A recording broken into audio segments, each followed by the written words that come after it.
Assalamu alaikum warahmatullahi wabarakatuh.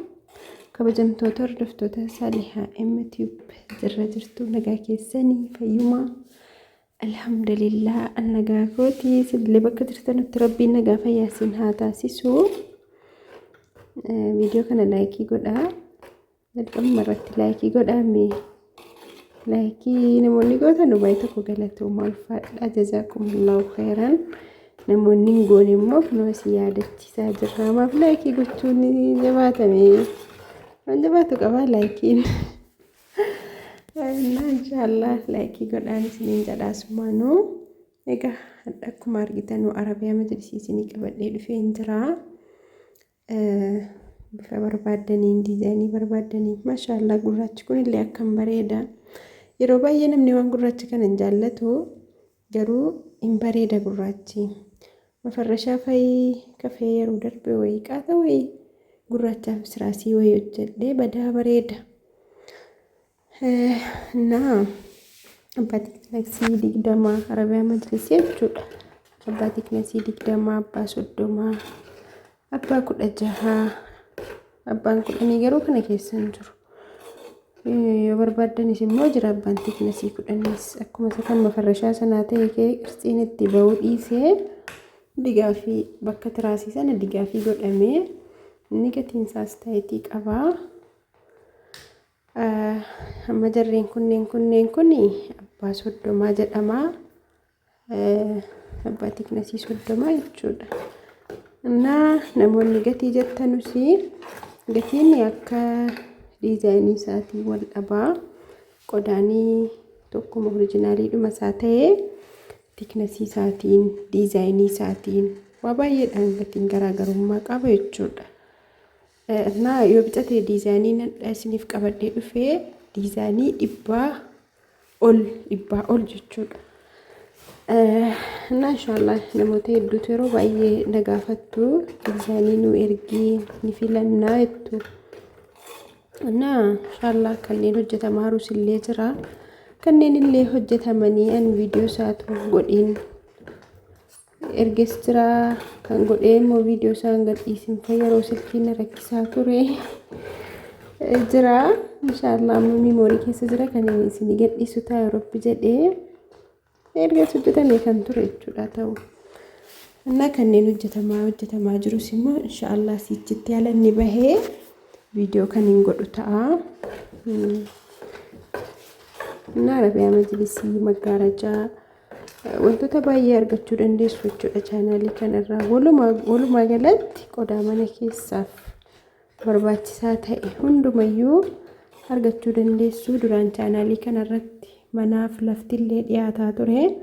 Amma garuu haaluma yerootiin hojii lafaaf manaa kunis immoo faayidaa isaarra dadhabbii isaatu caalee ergamoo keessatti manni lafti kun diddiigamuu jalqabee egaa ammas keessoonis maal ganaadha. Kolidarii keessoon ganaa waan sirraa jiruu fi safarrii tokko akkas ta'a kun maalotaa jedhama. Kanaaf badaa jechuun maasfaafiyaa keessoo sichumatti jijjiirama jechuudha. Kanaaf irraa dhaabbanne amma waa'ee manaa lafaa kanaa. Chaanaalii kanarraa walumaa galatti manaa kaasee hanga meeshaalee mana keessaa kan irratti dhiyaatudha. Amma manni xiqqoorraa gabaabbannus jechuudha. Inshallah garuu yeroo muraasa booda yeroo wanti jiru sirraa hiika'ee gara sanattis kan deebinu ta'a. Inshallah. Egaa jarreen kanneen kun ilaa diimaan kun abbaa tiknasii 20 Arabiyaa Majlisiin carqii kafeedhaan kun immoo carqii Arabiyaadhuma Majlisii ta'ee carqii isaa andanyaadha jechuudha. Carqiin kun baay'ee bareedaadha.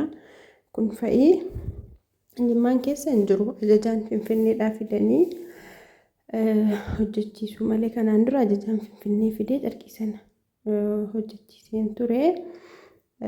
Carqii Arabiyaa Majlisii yoo jedhame carqiidhuma noormaalii firaashii tiraasii irratti hodhamu.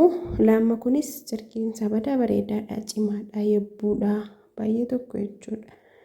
Tokko immoo jira kanuma carqii noormaaliidhuma jira haphi kan tiraasii firaashii irratti hodhamu kan nodhaan gariin jechuudha. Garuu carqii Arabiyaan Majlisii badaa garaagarummaa qaba. Amma kuni carqii firaashiif tiraasiiti. Inni diimaan ammaa sun jechuudha. Inni kun kan fayyada. Inni diimaan silaa carqii firaashiif tiraasiidhuma noormaaliidhumatu Arabiyaan Majlisiitti uffifame jechuudha.